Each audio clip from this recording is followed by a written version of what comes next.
Good morning. Here we are today in beautiful Walnut Creek Park. My wife wants to take her a walk, and it's going to be about a 6-mile one before we're done with it. So we're 3 miles into it, and we're up at one end. So I figured this is a great place to shoot a video. So today what I want to cover is I want to go through in a little more detail on what we worked on last week. We were working on, fight stoppers. We've been working on that. We've been working on different ways to keep yourself from getting hit. But with that premise going, with the same presence of mind of stopping that dominant right hand, we can just easily stop that shoulder, right? We just go and bump the shoulder. What I'm gonna do is I'm gonna give you 4 different techniques to practice now from that.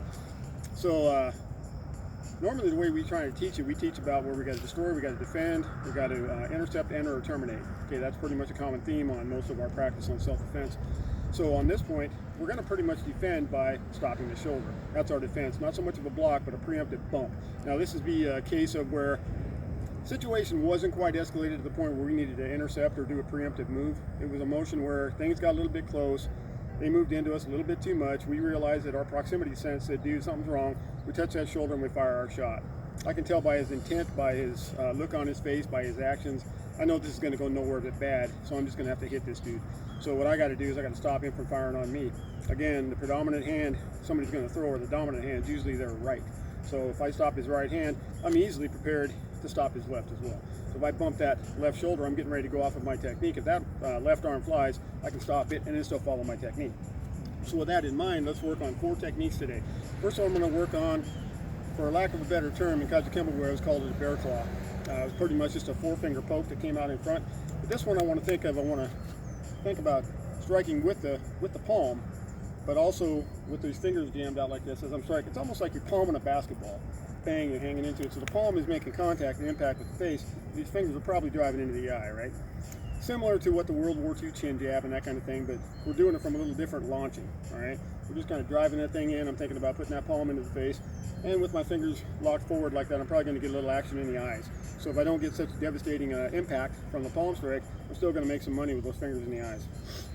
That's the first technique. The second one we're going to work on is, the regular chop. I can call it for humor today, we're going to call it the judo chop, right?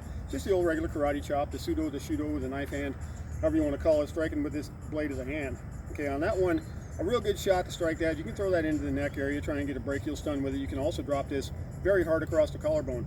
Now they talk a lot how you can break a collarbone with 9 pounds of pressure, which would disable an arm. That's in a perfect world, yes. If the collarbone is laying out here on top of 2 sticks, 9 pounds of pressure can break it.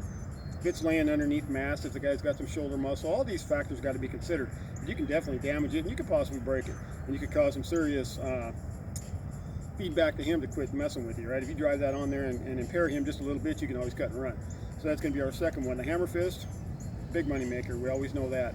That's always working. And the last one we're going to come in is going to be what we call the shark's mouth, sometimes called the web hand, sometimes called whatever. We think about being the shark mouth coming in and attack, and it's really coming in here with kind of a inner ridge, not the ridge hand technique, but the palm strike coming in and striking with that. So off of that premise, as we're coming in, if I'm standing here and I stop that shoulder, as soon as I stop that shoulder, I'm just going to fire that bear paw into the face. Okay, comes off when that palm strike in with the fingers and touching into the eyes. We're hanging out, I get into this position, I jam that. If for some reason I got to block that left hand, I block it, I drive these into the eyes. Okay, these are all going to be very simple techniques today to give you an idea of a real simple way to get home. Right? So all I'm going to do is I'm either going to control that right shoulder, drive this strike. I'm going to control the right shoulder, block the left hand, and drive it in. All these techniques will be based off of those 2 models. Okay, next one we're going to work on is going to be the judo chop, right? So we're coming in, we're hanging out. As I stop that shoulder, just drive this down on the collarbone, or a little bit more of an angle based on the clock. If I drive in pretty much at 130, I'm coming to the brachial plexus. If I come down with almost like about a 1 o'clock or 12 o'clock, straight on top of the collarbone, that's a devastating shot as well. You got to pick your targets. Okay, so we're hanging out, stop the shoulder, 12 o'clock onto the collarbone, stop the shoulder, 130 into the brachial. All right, hanging out here, I stop the shoulder, stop the left hand, collarbone shot, shoulder, left hand, brachial shot. Okay, now the hammer fist, a lot of times that can be, you can lay that across the collarbone as well. That's a great shot for the bridge of the nose, just top of the nose, just bash center mass coming down from 12. So I'm hanging out here, I drop that shoulder, 12 o'clock hammer fist right on top of the nose. break the cherry tomato. And hang on, I drop that, drop the hammer. Stop the shoulder, stop the left, drop the hammer. All right, and the very last technique we're going to work now is going to be called the shark mouth. So this is a devastating shot thrown right into the throat. Okay, we're going to use this edge of our hand, this section of our hand, right into the throat. So I'm hanging out in this position right now. I've walked up, he started to bump on me, touch that shoulder. I drive that directly straight forward, right into the throat. Okay, come in, stop the shoulder, drive to the throat. Stop the shoulder, stop the left, drive straight forward.